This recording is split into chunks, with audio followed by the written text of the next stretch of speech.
Assalamualaikum warahmatullahi wabarakatuh. Hari ini kita hadir untuk kes khadanah di Mahkamah Syariah.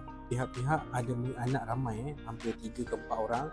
Jadi dalam kes ni pihak bapa nak mohon untuk anak-anak ni diserahkan kepada pihak bapa. Anak ni memang dijaga, diselia oleh pihak bapa. Jadi kalau ikutkan perlunya ada satu perintah hitam putih yang mengatakan dan mengesahkan bahawa memang bapa ni adalah bapa yang menjaga dia daripada dulu sehingga sekarang. Orang kata gaduh ke apa tak ada, cuma dia nakkan satu hitam putih kerana apabila anak yang bersekolah, pihak sekolah ataupun pihak immigration ke kita nak ke overseas, dia perlukan satu hitam putih yang membuktikan memang betul kita adalah penjaga. Puan perlu tahu bila kita nak buat jagaan ni tak semestinya kena bergaduh ke atau berebut baru nak buat, tak. Kalau kita tak ada isu sekalipun, kita masih lagi perlu untuk buat khadanah untuk masa depan anak-anak.